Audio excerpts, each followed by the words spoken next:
We love spending this time with you. Thank you for listening. If you would like to take your listening experience to the next level, did you know there's a way to do that, Jabo? I do. Yep, you know how you do it. You go to thetjshow.com, you sign up for the TJ Show newsletter, and you get cool things dropped right into your inbox, like the TJ Show's 10 shares. We pick 10 different things, everyone on the team does it, that we think you're going to love. It's not just about our show. This is about like stuff, music we're listening to, whatever it may be. Like life stuff. That's just the tip of the iceberg. There's a whole lot more in there. Sign up at thetjshow.com. This is the TJ Show. I noticed we have this new puppy named Frankie at home.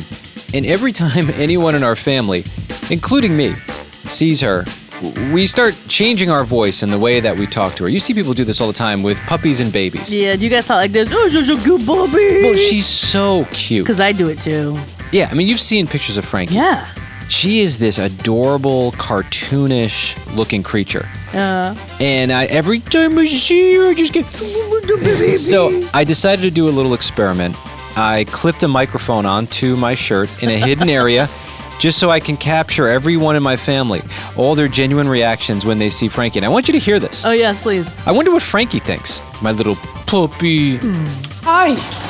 Hi. Hi. Hi. I just said hi to her 4 times. She's got to be insulted, right? She has to be jumping up and down. I can hear it. I wish you could. Yeah, I wish you could. Yeah, I'm here. I hear you. You're such a little tiny raccoon. I call her a little tiny raccoon because she's this little tiny black and brown little raccoon. She looks like a little baby raccoon. You look like you're a raccoon.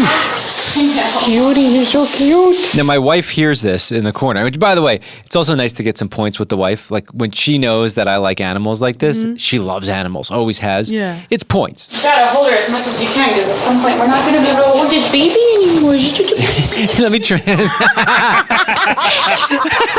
You hear the transition? The transition is so good. Yeah, she says to me, she goes, we got to hold her as much as we can because at some point we're not going to be able to hold her. Let's listen again. You gotta hold her as much as you can, because at some point we're not gonna be able to hold this baby anymore. She even goes, baby.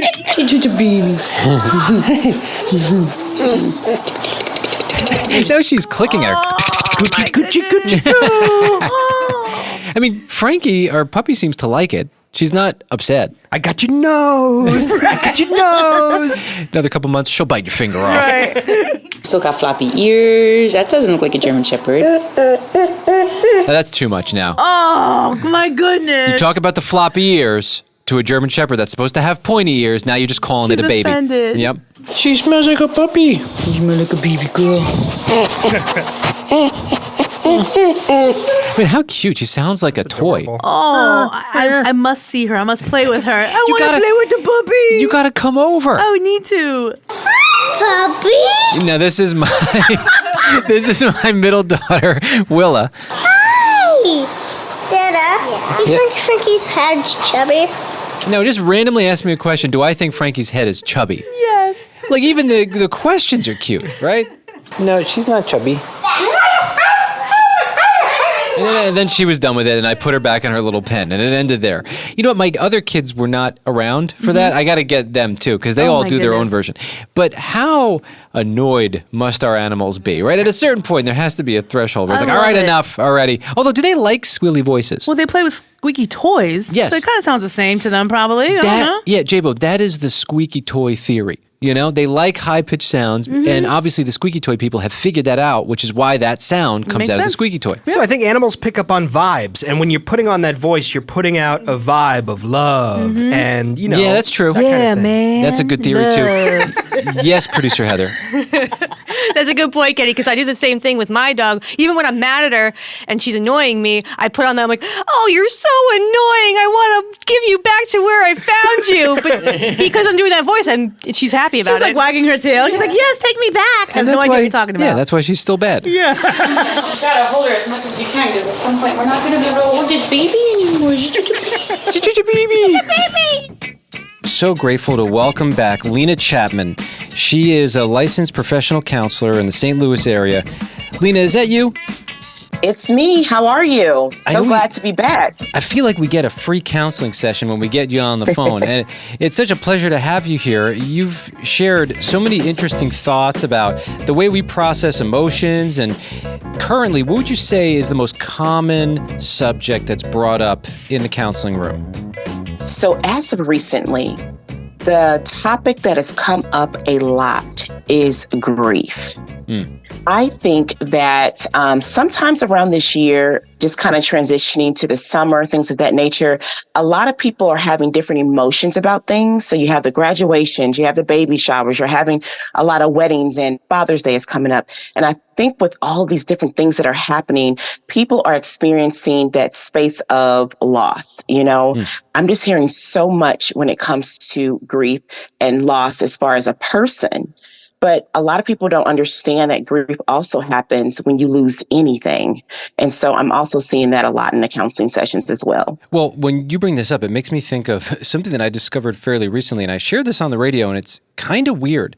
But I noticed I was actually grieving the weekending, like the work week, because I love my job so much and it's fun.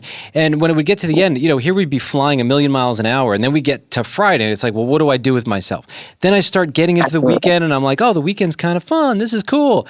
And then I get to Sunday night. Now I'm grieving the weekend being gone. And it's this cycle. And so I've had to think about that. And have you seen other people who've shared that kind of sentiment, or am I alone on a boat with that one? Definitely. I mean, I feel that way. You have the week going and you're just like, I cannot wait to just take a break. And then the weekend comes, you're relaxed, the weather's nice, you're enjoying your family, things like that. And you're like, man, it feels like the weekend I went to sleep and then now it's Sunday night and I'm preparing for the work week. So absolutely, you definitely can grieve the weekend, grieve your freedom in a sense of just being able to do what you want and relax. So yes, that is a form of grief. So when somebody brings something like that to you and maybe they can't quite put their finger on what it is that they're feeling, but they know that something's a little off, what do you advise them to do? Absolutely. So one of the things that we have to do is understand that emotions are tied to grief and you have to face them. What is actually happening? So maybe I am sad. Maybe I am angry. Maybe I am, resentful, whatever that is. So making sure that you actually express and acknowledge how you feel. And then let's figure out a plan on how to support yourself through it. So like you said, if it's the weekend or something like that you are grieving, let's just say during the week, you're finding some time to enjoy yourself or to take some time off to give yourself that freedom. Another thing is acceptance. So sometimes we just have to accept that the situation is probably not going to change anytime soon, or it won't change. And we have to figure out a new routine, a new reality on how to function with life. That's a whole nother way. Depending on the grief, there are different ways to be able to manage it. But generally, it's face the emotions, talk about them, and then be able to come up with a plan of action on how to move forward. Now, Lena, that's really great because around this time of year, a lot of people are graduating. And so I remember when I graduated high school and then went into college, and I graduated college, I felt a lot of grief. And I wish I would have known those things to help me navigate that. Now, if we can go back a little bit to the early in the conversation, you had mentioned this time of year, people are doing graduations and things like that. My nephew, my brother's son, is graduating high school, and my dad passed a few weeks ago. And this is the first gathering that we're having, celebrating without my dad. So how can my family and I navigate through that? Or anybody else who's going through that? Absolutely. So what I hear you say is that, man, now we're experiencing the first of a lot of different things to come within this year. And sometimes it can be scary. Sometimes it can feel like, a little anxious. I don't know what it's going to be, what it's going to feel like. A lot of times I suggest that people plan ahead. If we know that something is going to cause us an emotional reaction, what can we do to plan ahead in order to make us feel comfortable with it? So it may be setting a space at a table to say, this is just in honor of him. Maybe it is having a moment of silence, or maybe it is just, hey, what's his favorite color? Let's all wear his favorite color here at this graduation celebration. Or maybe it's something that's just more personal. So maybe it's wearing his favorite watch with you as you're going to this gathering and just saying, I have a piece of him with me. Whatever that may look like is some ways that I would suggest someone be able to celebrate or to be able to navigate those first when it comes to dealing with a loss. Just having some sort of plan of what to expect will help with entering into a first, whatever kind of first it is. Absolutely. And so what I also heard her say is that graduation. So we think, again, graduation is a celebration. It definitely is. But a lot of people are transitioning from, okay, so for 4 years, I was a child under a roof. My parents took care of me, whatever that may look like. And you mean to tell me that now I'm an adult? And I'm not going to see my friends that I probably went to kindergarten with, and they're going to go off and be adults as well? That's a grieving process. Just like college. Okay, I went to college and things, I've been with these people for 4 years. I got to know different people. And now I have to be a true adult now. What does that look like? So lots of transitions definitely can feel like celebration, but at the same time, kind of feel like a loss and grieving it because it is a change and a transition. This is all great. And I think the common thread here is that when we face the fact that we have emotions and we've got to do something with them, once we start doing something with them, hopefully with a great counselor, someone who's a pro, it makes all the difference in the world. And you've seen it so many times with your clients and the people that you're talking to. Aren't there these light bulb moments where they go, oh, wow, I never thought about it that way? Yes, it definitely is, because some people do get those mixed emotions where this is something to celebrate, but now I'm actually sad. That doesn't make sense. That feels weird to me. And we have to acknowledge that you can have a happy feeling and a sad feeling at the same time and acknowledge them both. It's okay to have multiple feelings at a time. The important thing is to be able to process what each emotion brings and how we feel about different situations. And that definitely helps people be able to sort out how they feel. And it kind of normalizes things, because sometimes when we feel a lot of different emotions, we're just like, I just kind of feel like I'm all over the place, or like the younger generation says, I feel some sort of way. And so being able to identify what you feel and why you feel it and normalize it is important. There she is, Lena Chapman, licensed professional counselor in the St. Louis area. Lena, we always love talking to you. You got to join us more often. Oh, I would love to, anytime. I always love hearing from you. Thank you for listening to our show. We got a message from our listener, M, in Tennessee. She started out by saying that Jabo's her favorite, and I am one of her favorites. Well, second favorite. Sorry, Kenny. I'm sure Kenny's on the list too somewhere. No, didn't mention anyone else. Okay. She also asked, how old do you think a girl should be to be allowed to date? She says her mom says you should be 16, but M is dating a boy and she's only 13. Oh, I side with mom. Sorry. Now, I have 3 daughters. Keep that in mind. Right. And if it was up to me, I would say 18 is a good place to start. Oh, okay. I thought you were going to say never. No. But you also want them out of your house eventually one day, so... No, I just want them to be with the right person. And I don't know if you can discern who the right person is at anything less than 18. But even then, it's like, okay, let me change my answer. Let me tell you, in my 20s, I still didn't get it right. 29. 29 is a good time to start dating. That's just my way. I'm one dad, okay? One dad saying, I think 29, they'll have it figured out. Well, at 25 is when the brain fully develops. So 29, yeah, you got a couple 4 years. more years, Yeah. just really solidify. Yeah. Some people a little bit longer than Takes a others. little longer. Mhm. Right. We see those people on the highways all the time. Yes, definitely. Jabo, what about you? I would say, I think 16, I agree with the mom. What? Because I think if it's too soon, like at 13, there's a lot of conversations that probably should be had that maybe aren't being had. And there's questions that need to be answered. So I think those conversations need to happen. And then I think I'm not a parent, but a parent would build up the trust in their child to know that when 16 and dating time comes around, the conversations have been had and that trust is there so that hopefully that child would make the right decisions. I say 16 before 18 because by 18, you don't want to be completely socially awkward and you don't even know how to talk to a boy or a girl. Like me. Yeah, that's what happened to me. Yeah. Well, in all fairness to me, I tried to date girls starting in 5th grade. Everyone said no. It was 1,000% you was fast. of no. Yeah, I was very interested in the whole idea. Yeah. And also maybe there's a little hurt in my answer. Maybe. Like if I couldn't date, then who should be dating? Yeah, you should talk to a therapist about that. Well, Yeah. I think I have. That's good. No, actually, I haven't brought that up yet, actually. Oh, maybe you should put it on the list. I've talked to my wife about it, which is kind of like therapy. And I said, thank goodness you came along. Not the You same finally, thing. you were the one who said, yes, this is all, you're so cool. And that's why I want to hang out with her all the time. She gets annoyed. I have to work on playing it cool. So, Kenny, what about you? Yeah, I had my first girlfriend at 16. I mean, you did? I would have liked to have had one earlier, but How did you? wasn't in the cards. How did you make that happen? And I couldn't make it happen. Persistence, my friend.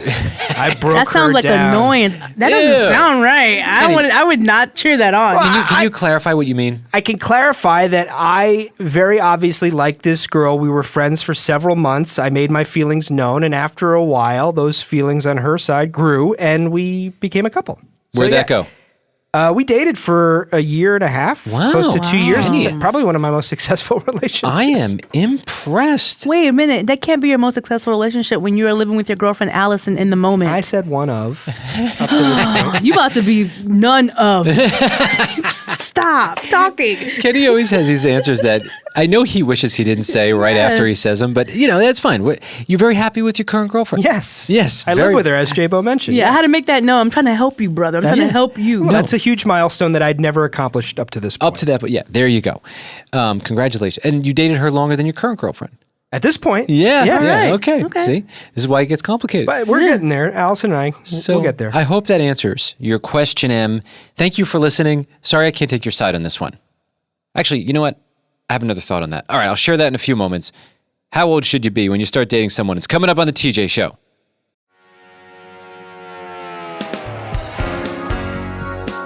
Hi, everybody. This is Adriana Trajani. I'm the host of You Are What You Read, a podcast about the books that built our souls.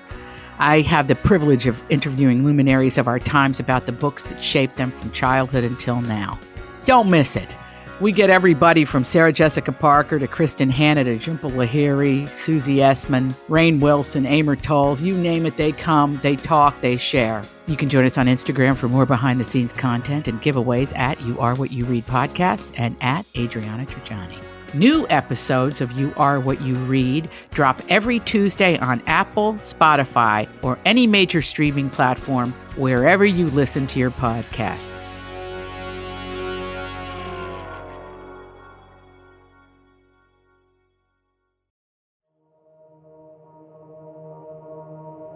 Ever notice that how you feel affects your food choices and that what you eat affects how you feel throughout the day?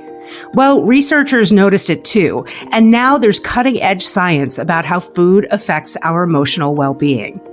I'm food and science journalist Mary Beth Albright, and in my weekly podcast, Eat, You'll Feel Better, I look at practical, realistic ways to put the science of eating for emotional well-being into action. And, this is important, without lapsing into negative diet culture messages that can really ruin anyone's emotional well-being. We talk about things like how the food in your gut sends messages directly to your brain. And we also celebrate something that I personally find often missing from food health news, and that's leaning into pleasure. Because food is delicious, and it's not just about what we eat. Emotional well-being is also about how we eat. So join me every week on Eat, You'll Feel Better, where we use science to improve mood through food. This is the TJ Show. Just a few moments ago, we were reading a message that we got from one of our listeners who, I guess she's 13, and she said that she's dating someone her mom doesn't want her to, and we gave our thoughts on that. And I think I actually want to change my answer again. I'm sorry to change my answer so many times, but it hits close to home because I have 3 daughters, Right. and it's something I think about. Thankfully, they're way young, so not thinking about it yet. Although there is this one boy that hangs out with my 9-year-old, and I do wonder, like, does he have plans? Because I know pull she him doesn't. aside and ask questions. Yeah, I know. And like we're friends with the parents and could get awkward, but right now, not a problem. Right. Now, producer Heather just revealed something when we turned the microphones off. I didn't know this. Go ahead. Would you be willing to share with everyone? Yeah, I had a boyfriend when I was 13. Ooh, you fast. Come on, Kenny. Ooh. 13. Who was he? His name was Steven. Oh, yeah. Oh, yeah? Do you guys, hold hands? Who made the move? Well, I mean, I'm assuming, I think he just, asked me out. I think it wasn't, a real relationship, I don't think. You know what I mean? It was more than just those, you want to be my boyfriend? Oh, I'll be your boyfriend, whatever, you know? Did you hold hands? Yeah, we probably kissed, too, but... Girl. You know what? We should all say girl. Girl. All right, well, that's pretty cool. I do want to change my answer. Here's my new answer, because the question was, how old do you have to be to start dating? And I haven't really put much thought into it, even though I am a dad of 3 girls. Right. And here's my refined answer. If you missed my clunkier answer, Right. because I was a little surprised. Because the listener believes she's 13 is old enough. The mom believes 16 should be the age. Yeah, and this is something that I'm sure many parents have talked about. I'm sure. My parents didn't talk to me about anything related to this conversation, so I had to figure it out on my own. Same. My mom just told me don't get pregnant. Right, okay, so fair enough. And you didn't? I didn't All to right. this day. So here's my refined answer. I think if any person, at any age, is gathering wisdom about how people work, how people think. They're trying to grow for themselves. They're working on themselves first. I think you're going to get to a point where you can handle dating a lot faster. If you can compound that with a parent that you trust, which it sounds like she has a really cool mom, right? If you can trust her and you're able to talk about anything with that parent, oh my goodness, what a difference that would make. If I had that combination. It would save me. It would have saved me. It probably would have saved you, TJ, as well. And as you listen, it would have saved us so much heartbreak and heartache and wrong decisions and wrong things to say and the wrong people that we're settling for. And I'm talking to myself as I'm talking to you. Because then you end up going into your 20s and you're still settling for the wrong person because you haven't really figured it out as far as yourself goes. Yeah, that's such a great point as we're talking about this more. It's not because your mom doesn't want you to date someone. Right. Or in my case, my daughters, it's that we don't want to see you get unnecessarily hurt. It's like this path in life is so hard already. There's so many complications, so many people that are just trying to attack us and devour us for who knows what reason. They don't have our best interest in mind. Right. And we as parents, we want to see our kids not have to go through all that hurt. I mean, it's going to be hurt no matter what, but how do we minimize that? And so I guess what I would bet on is more wisdom, trustworthy parents. Yeah, and I'm not a parent, but as a friend, as we talk, I wouldn't want you to go through that heartache. If I can save somebody, that I will. I talk to my nieces and nephews, and I'm sure they take in some things, but they leave other things. And I think it's just, you pour into someone, you hope they take something away, and then somebody else who wants good for them will also pour in good into them. And through that, they'll grow and they're mature, but we're trying to save you some time. Yeah, and ultimately, thank you for trusting us to even ask that question, Em. That's so awesome. We really appreciate you listening to our show. So I hope that answers your question. Yesterday, we were talking about students and how the school year is wrapping up, and Kenny was interviewing some students on a local college campus. Right. And he said something in passing that kind of erupted a tiny fight in the room, and they've been fighting about it ever since. Beefing. And so I just said, Kenny, just find out the answer. What is the right way to look at this? Kenny claims that he has 2 degrees, and why? And then I'm talking about degrees out of college. Well, I have a bachelor's and master's degree in communications, and if anybody asks me about my educational resume, I guess I've used the term, I have 2 degrees to describe that. Not you guess, you use the term, I have 2 degrees. Ain't no guessing, brother. Yes, I've definitely said those words. Yeah, anytime you've read over resumes, you see people put a lot of things on there. But it makes sense to me. I mean, they are 2 separate degrees. So camera guy Josh, who has also been in the academic space and was a teacher at one point, very much disagrees. Yeah, this is hilarious. No way. You have a communications degree. That's what you have. I have 2 of them. A communications degree. Because one builds off the other. Right. You can't have the second one without the first one. So you have 1. I don't know. You don't have to necessarily be pre-law to get into law school. What about that? What does that have to do with anything? What is that? So you could have a bachelor's degree in, let's say, international government relations, and then take that and apply to law school and then get a legal degree. Okay. How many degrees do they have? We don't want to get into a debate. That's fruitless. Let me go to the evidence here. You did the right thing. You called a professor that actually is at the school currently that you got the, quote, 2 degrees from. That's right. And you wanted to ask him. Hey, man, what's going on? Hey, Professor Ranzer. How's it going, man? Good. What's happening? He's a very laid-back professor. Yeah, he teaches the radio classes. He's the cool professor. Does he really? Yeah. Oh, that's awesome. As a professor, you have your bachelor's and your master's degree, right? Correct. Would it be fair to say that you have 2 degrees? He's thinking that's the dumbest question I've heard all day. Leading the witness. I see it. So do I consider my bachelor a separate degree is the question. Our camera guy, Josh, assumed that when I said I had 2 degrees, that I had 2 degrees in 2 different fields. Right. And he says he's never heard anybody describe it that way. Why not just say I have a master's and then it's implied that I also have a bachelor's? Even though my degrees are in 2 different things. I have a bachelor's degree in English and a master's degree in education. I wouldn't describe that as having 2 degrees. Oh. All right. Well, I guess I lose. but I don't like letting you down. No, it's okay. I'm glad I could help. None of us do, but we often do. I appreciate the honesty. Yes. I wasn't satisfied with that answer, so I reached out to Professor LaPont, who was my academic advisor in college, and I explained to her the whole situation, and she says, Kenny, you are absolutely correct in saying I have 2 degrees. It doesn't matter if they are in the same discipline or not. 2 degrees are 2 degrees. Huh. One is a bachelor's and one is a master's. In fact, I used to say it all the time myself. Then I received another bachelor's degree and 2 more master's degrees. Now I say I have 5 degrees. Please tell video guy Josh that people say it all the time. No, they don't. Hope this helps. Nah. Thank you, I'm not Professor taking LaPont. her. Is it her? I'm not right. taking her word for that. Yeah, Nah. just like everything else on the planet, everyone thinks something different. There's an argument breaking out in the room, and I don't even know where this came from. How did we get on the subject of peanut butter, and why is everyone so passionate about it? Please explain yourself, Producer Heather. Because my husband's very bougie when it comes to peanut butter. He's got to get the natural peanut butter that costs like $7 for a jar.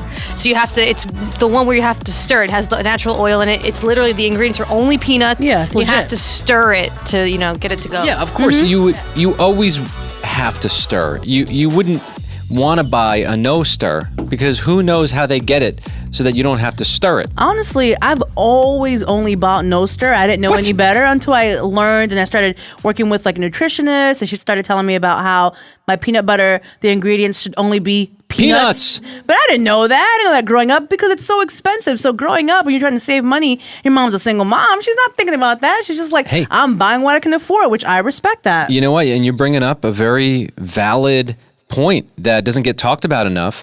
Oftentimes people will default to certain brands Right. and it's just the way it's always been, or Yeah. maybe it's the cheaper option, Yeah. and it's really harming people. Yeah, but And- we don't even know that because we're not informed, Yeah, and I'm grateful I now know. And let me Right. tell you, it's annoying to stir peanut butter. I mean, Oh, it is. I hate it. I passionately You need hate arm it. muscles. Yes, you gotta work your wrists, but it's worth it for the health benefits, Yep. as far as I know. I Right, mean, same. or at least I've made that life choice. Same, I that's have the way to I now. feel. Now that I'm And informed. Now, what I'm most shocked by is that camera guy Josh has never even heard of stirring. I still kind of think this might be a practical joke you all are playing on me. You don't stir peanut, like you just open the jar and you spread it on your PB&J and that's the end of it. So Josh is convinced that we're joking and that there's no such thing as stir peanut butter. Yeah, there is. The arms you would have to be able to stir peanut butter. Well, I can't even muscles. imagine. Like a jar of Skippy, I couldn't. There's no way I could stir that. Well, coincidentally, you have the arm strength. This don't guy. know. Hey, what are you complaining about? How much do you bench press? Well, a good bit. Come on, tell me the number. It's up there. No, come on, give me the number. 250. Well, clearly not enough to stir peanut butter. I mean, like, Wait, Kenny, how much do you weigh? I weigh maybe 175, 180. How great would it be if Josh bench pressed Kenny? Oh, yeah. Would you be open to that? Yeah, that would be a dream come true. that'd be a dream come true. Are you sure? Would you let your girlfriend see that? She would be online waiting for hours to see that. We have to do that. Would you be willing to bench press Kenny? Could you do it? I think I probably could. It is definitely different when the weight is not evenly distributed. What are you saying? But no, I said could what do he it. said. No, I could do it. I could do it. Wait, so what would be your technique? Would you hold him sideways or flat? Well, I've actually benched a person before. What? And I would just need help getting them on. I would lay on the floor, and then I would need help getting them on my arms, and then I would try to do it. But he would have to stay like stiff. Yeah. Come here, producer Heather. Me and my husband do this at home, but he'll squat me. So he'll put me around his shoulders and he'll squat me like he's at the There gym. you go. Yeah. Yeah. How about that? Wow. Okay, well, this started with a shocker that Josh did not know that there was such a thing as stir peanut butter. I am surprised by that. But even better than that, now we're going to see Kenny get bench pressed by Josh. I'm very excited about where this has gone. More to come on this. This is one of the many reasons why you need to sign up for our newsletter at thetjshow.com, because even if you happen to miss us on our social media, you better believe it's going to be delivered right to your inbox. Oh, you know it. You watch the hand placement there, Joshua, okay? Be careful. This is the TJ Show. I'm Erica, 1/3 of the podcast Books and Betches, a comedy book podcast where we swear, spoil, and we talk about... Whoa, you cannot say that in this. What do you mean? That's like our slogan. It's our gimmick. It is, but just say we're a very funny adult book podcast. How about we just give some examples of things we talk about? Well, there's a lot of chaos. I'm Kristen, and with me I have... No.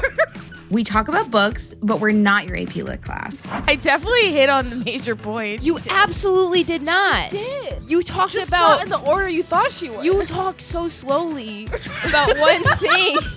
a lot of sidebar conversations. I Are you denying the existence of chupacabras? You know, Erica, yes, I am. And we don't always get the facts right. Epilogues don't belong in books. Call it chapter 1. That's a the prologue. second I see That's a prologue. Oh, I'm talking about prologue. You can listen to new episodes of the Books and Betches podcast every Tuesday morning, anywhere you get your podcasts. Bye-bye. This is the TJ Show, our news that sounds different around here. Kenny reads through every story he can find, and then he brings us the most interesting ones. Kenny, what's happening on the planet today? You know, there are countless numbers of people who are online for an organ transplant, most of them for kidney transplants. And it's very, very rare that spouses are a match to donate a kidney or other organ to their significant other.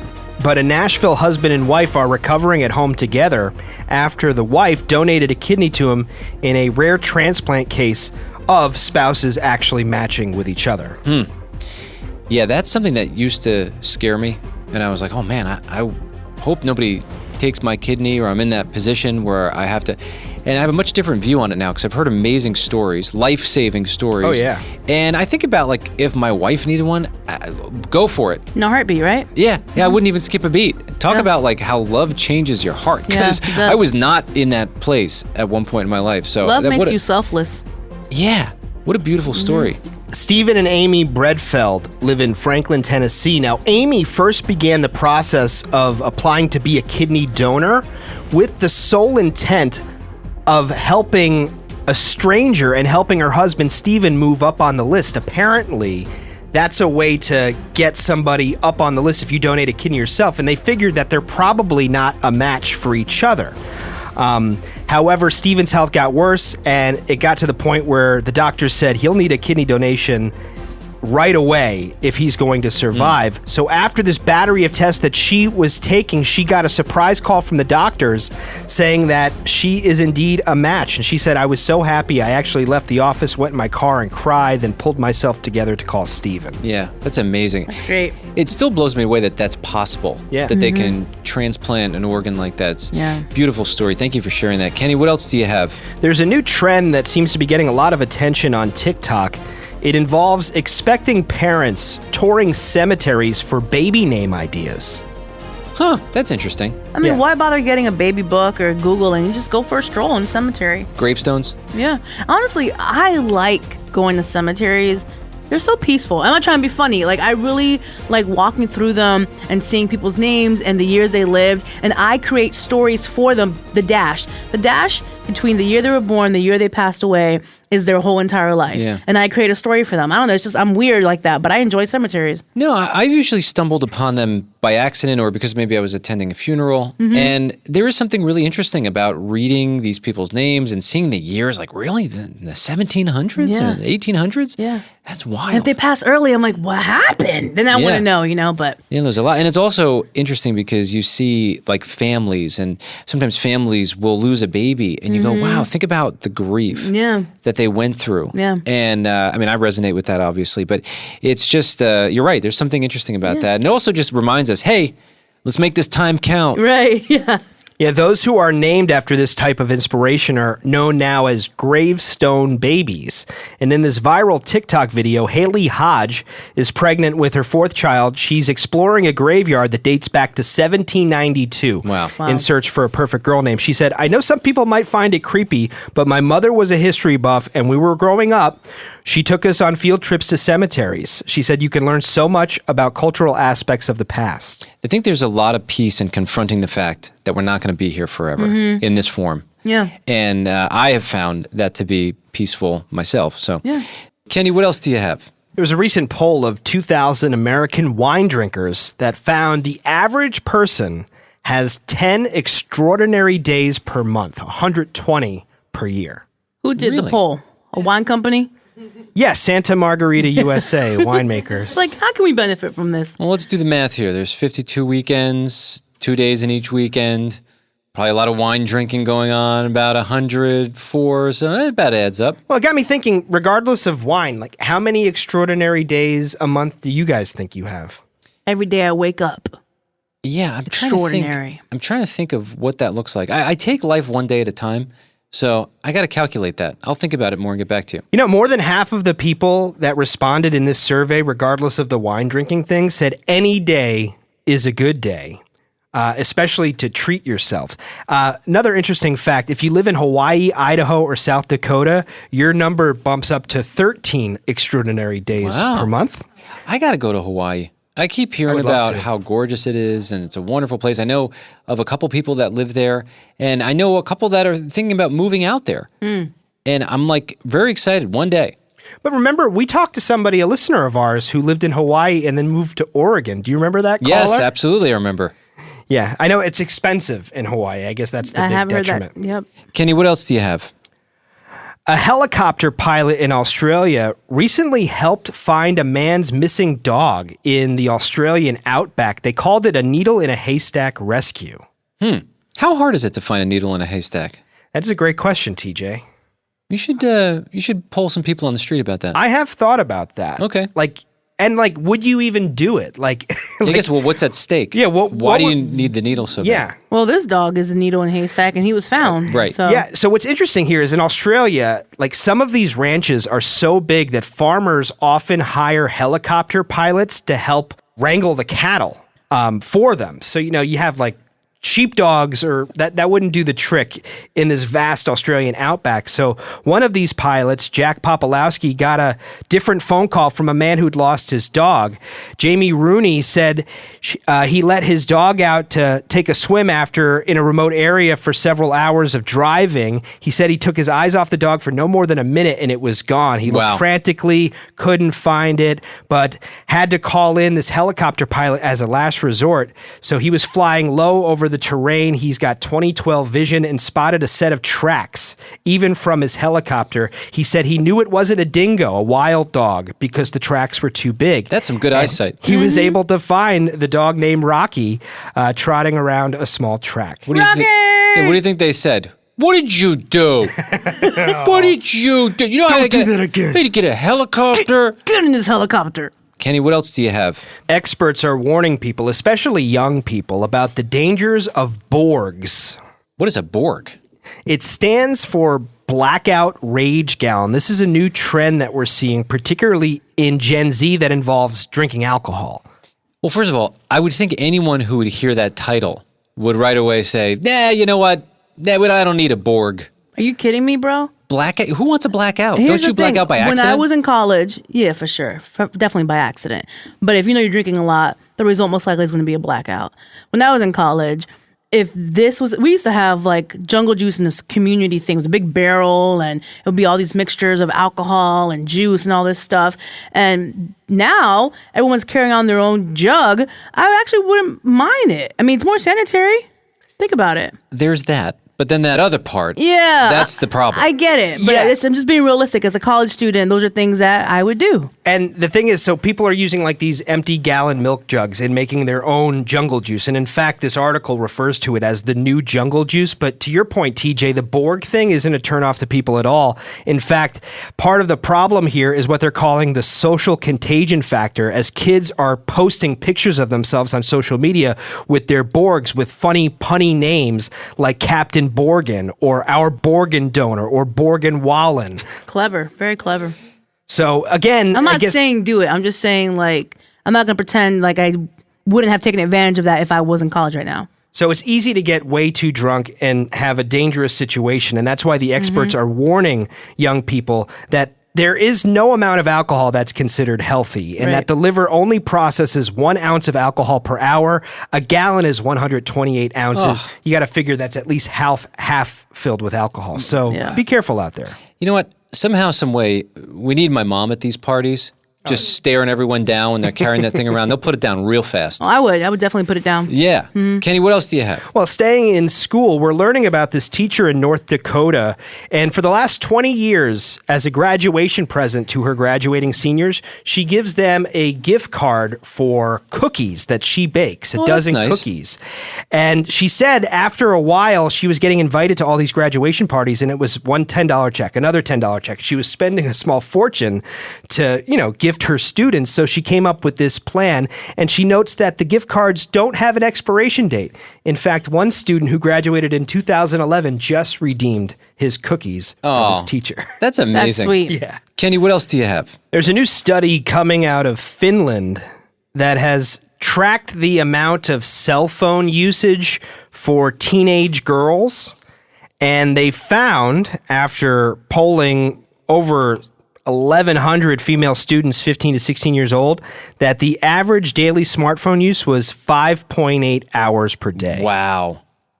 Yeah, that's become normal. That's a part-time job. Yes. Think about how many hours and what is really happening on that phone. Is it productive for our lives? Think about what we could do with almost 6 hours a day. Like if there was a career that someone was focused on or something that someone wanted to study, an instrument, you'd be doing that thing way faster than you'd think. You'd be killing it. And of that 5.8 hours, nearly 4 of those hours were spent using social media. Right. This is a thief of our lives. Social media is stealing our lives. If you could follow us at TJ Podcast on Instagram. That'd be awesome. We won't steal your life. Well, we our try. content. We try to keep it fun, but no. In all Doesn't steal your seriousness, this is a problem that continues to come up over and over and over again. It's hard because I can get into that same cycle where I open my phone and next thing you know, it's like, where did 20 minutes just go? Yeah. I just opened it to check one thing. Oh yeah. Yeah, the study found that there wasn't a significant difference for use found between weekdays or weekends. One of the study's authors said the implication of nearly 6 hours of daily smartphone use and its associations with adolescent well-being are serious. Yeah, it's stealing our lives. And I do think it's an addiction. I think it's in the same category as cigarettes. We're hearing these claims. It sounds pretty on point to me. Yeah, part of this study, participants were also asked to rate their health, mood, tiredness, and loneliness during this experiment. And the researchers said that about 17% of the teens were probably addicted to social media, while 37% showed signs of an anxiety disorder. Kenny, what else do you have? Another study shows that matcha green tea has the potential to fight gum disease. Ooh, that's convenient. I've never had matcha. Have you, TJ? Really? Yeah. Yes. Only because I had a friend in Boston who was obsessed with it, and he introduced me to it. So he would make some tea when I'd go over to his place and we'd chat. Sweet, bland. What's the flavoring? I don't know. It like comes in this chalky powder usually. Okay. I like it. You like it? I drink it if it's there. I don't. Does it seek taste out. like other forms of green tea? I think so. Okay, Yeah. then I'd give it a try. They tested this in several different ways, but with a small group of 45 people that actually had gum disease, and they found that there were lower levels after using this matcha mouthwash of the particular bacteria that's the main culprit behind gum disease. Those levels dropped. Don't say that too loud. Next thing you know, at the drugstore, they'll be charging you $50 for a bag of matcha tea. Every coffee shop is about to be like $25 for matcha tea. Matcha. They also did more like lab-focused experiments where they took 16 different type of mouth bacteria species and then treated those species with matcha. What did I say? Hey, Macarena. Wait, now I forgot how to say it. Matcha. So they treated it with like a matcha concentrate. And found that after 4 hours, all of those bacteria cells were dead. That's impressive. So, yeah, it's really dangerous. Wildlife on the continent. Dang. Continent. All right, go through my greatest hits, TJ. Press Let's do it. conference. Press conference. That's hard. He has to say a lot of words. Google Chrome users. Google Chrome users. My favorite. I could listen to that over and over again all day long. I got to be careful. Kenny, thank you for keeping us somewhat That's what's happening. You know, yesterday we were talking about some of the movies that are coming out this weekend for Memorial Day weekend. Right. Obviously, huge weekend for movies. Mm-hmm. And I saw that Garfield was either being remade or there was another example of this. Well, what is it? It's another movie. It's a fully animated movie which stars Chris Pratt as Garfield. And I just was scratching my head wondering, like, who likes Garfield? I don't understand. And producer Heather stepped up to the microphone and said that your husband is not only a fan, but he's a huge fan. He loves Garfield. Like, it's one of his favorite cartoons / comic strips ever. Yeah, and I've never met anyone in my life who's been passionate about Garfield. So I said, could you interview him? And you did. Of course. And I'm just looking for an answer. I don't know what it is that people like about Garfield, but they keep making movies about it. Lewis, Heather. why do you like Garfield so much? Oh, Garfield's the best. He hates Mondays. He has a healthy appetite. He enjoys napping. He's funny. Like I it? identify with Garfield. I was just wondering. Yeah. Because we didn't think that anybody really cared about him anymore. Are you eating something, by the way? No, I forgot that I had to do that, and we were in bed, and I woke up in the middle of the night, and I woke him up. This was in the middle of the night? Yeah, Is that and I why? was like, I have to ask you a question. I totally forgot to do it. Oh, well, thank you for Yeah. following through on your journalism. Yeah, so we're whispering a bit. Okay, got it. No, it's still, I think, one of the most popular comics. What time was this in the middle of the night? It was probably around 1 a.m. or something like that. Oh my goodness. He was still up, which was weird. Oh, I don't know what okay. he was doing. But. Gotcha. Is it? I'm pretty sure. Yeah. Pretty sure it's still a popular comic strip. Garfield's still where it's at, man. Yeah. Do you not like Garfield? No, it's fine. What do you mean it's fine? It's what? I never was a huge fan, but Garfield's awesome. I like it because you like it. Oh, yeah, he gets it, Yeah. You know, your husband is very laid back and chill, a lot like what Garfield is. Yeah, I think he is the human Garfield. Yeah. Yeah, but Garfield loves lasagna, and your husband refuses to eat cheese. That's true. I do, but I do make him a cheeseless lasagna. Oh, okay. Blasphemy. So, yeah. Garfield has it figured out. Cool. So, do you want to go see the movie when it comes out? Yeah, we can go see it. All right, cool. Yeah, we'll see it. Nice. So, we're going to see it. somewhat of an uneventful interview. I was expecting a big takeaway, but much like I imagined Garfield to be, there wasn't much there. Yeah, I think producer Heather and her husband Louis are going to get a private viewing this weekend. Because I don't know who else is a huge fan of Garfield, but I could be wrong. You think they're going to show up to an empty theater? Empty. Yeah, I would bet on that for sure. I don't know how many people could possibly be there, but they must be showing up, J-Bo. I mean, I hope someone proves us wrong. I hope the movie makes millions of dollars. Sure. And if you're particularly passionate about Garfield, don't hesitate to call us, by the way. And if for some reason, you call us and we happen to be down the hall or whatever, the way our phone system works is you can leave a message. Don't hang up when the voice message thing comes out. Leave the reason why you love Garfield on there. We want to know. 302-303-1151. Yeah, it'd be great to get some explanations because maybe I got it all wrong. And maybe I got to take my kids and really give it a serious chance. Yeah, that's true. Because I haven't given it a real fair chance. And it's been a minute since the last time you watched a Garfield cartoon. Right. I was forced to watch it because, you and I had the same problem. We would watch Saturday morning cartoons and we'd have to get through it to get to the next show. Exactly. And that's my association. But maybe it was just because everything else was so good on Saturday mornings. That's probably what it was. It didn't meet the standard. Right, exactly. Yeah. Anyway, a mission that continues on. We're trying to figure out who loves Garfield and why. But if you do, then enjoy it. A brand new movie this weekend. It's coming out.